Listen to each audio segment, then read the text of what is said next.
Klopp and Guardiola shared friendly rivalry in Germany. Can Liverpool boss finally gain upper hand? Last month's Merseyside derby was not the first time that Jurgen Klopp has sprinted from the dugout in a delirious dash across the pitch. He did it at Mainz a few times, and he did it in Munich in April 2015. Manuel Neuer had just thundered a penalty against the crossbar and sent Borussia Dortmund into the final of the German Cup. Klopp and all his fellow Dortmunders hared onto the pitch to celebrate. They rampaged past the Bayern Munich bench, ignoring an ashen-faced Pep Guardiola. Guardiola didn't hold it against him. Who would have done? The nerve-wracking penalty shootout victory in 2015 was Klopp's last game against Bayern as Dortmund coach. It was also his last great triumph at Borussia, who would go on to lose the final against Wolfsburg. After a troubled final year, nobody could begrudge Klopp a bit of unadulterated joy. That game was the final act of Klopp and Guardiola's two-year rivalry in Germany. The two men, who are now slugging it out for the Premier League title, had by then built up a healthy mutual admiration. When Guardiola arrived in England in 2016, many were eagerly anticipating the resumption of his once bitter rivalry with Jose Mourinho. Instead, it is he and Klopp who have cultivated the best managerial clash. While Mourinho is yesterday's man, Klopp and Guardiola have both cemented their status as pioneers of the modern game.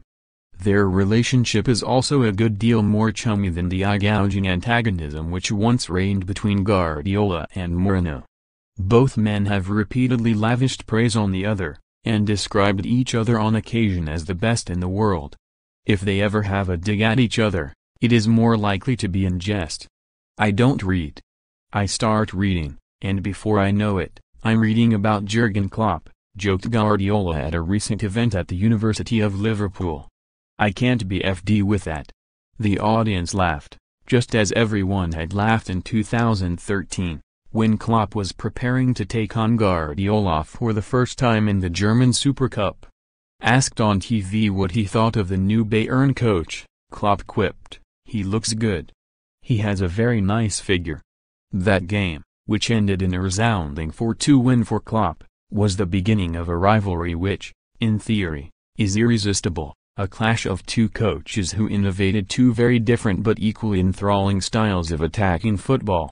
What could be more fun than Klopp's gegenpressing versus Guardiola's tiki-taka, the heavy metal band versus the orchestra? Yet in practice, the rivalry never quite took off in Germany. In 8 meetings between 2013 and 2015, Klopp and Guardiola beat each other 4 times each, and Klopp certainly staked his claim to be one of Guardiola's bogeymen. Yet despite 2 Super Cup wins and that penalty shootout victory in 2015, Bayern and Guardiola were class apart in those 2 years. They won league titles by thumping margins and beat Dortmund to the cup in 2014. It is tempting to put that down to Bayern's aggressive transfer policy. Mario Götze and Robert Lewandowski both left Dortmund for Bayern in the Klopp-Guardiola years, and there are those who will say that, had he not pinched all Klopp's best players, the Catalan would not have been so dominant. The reality is not so simple. The Götze and Lewandowski transfers may have unsettled Dortmund, but they were only the smallest symptom of a much broader trend. While Guardiola was constructing one of the best Bayern Munich teams in history, Klopp's Dortmund were already beginning to wane. The relentless intensity of his style had caught up with a largely unchanged team, and in 2014-15 they hit a wall, only escaping a relegation fight in the second half of the season. The timing just wasn't right for the great Klopp-Guardiola rivalry. In the Premier League, though, the stars have aligned. Klopp's Liverpool and Guardiola's Manchester City have developed almost in parallel, and are now undisputedly the best 2 teams in England. The 4-3 last January, the Champions League quarter-final and the current table speak for themselves. Liverpool, more than anyone else, are the team who Guardiola has to fear. The Premier League is going to get a thrilling title race. Back in 2014, Klopp cracked another joke ahead of the German Cup final. The Cup, he said, was the biggest prize of all because you can get to it faster than the Champions League or the league title. Then he turned to Guardiola, who had just won his first Bundesliga title. "I think the league is enough, don't let anyone tell you otherwise," he grinned. Guardiola didn't listen. Bayern beat Dortmund 2-0 in extra time. Yet times have changed since then. In England, the fear is gone and the rivalry has come into its own. Perhaps in England, Klopp can finally beat Guardiola to a piece of silverware.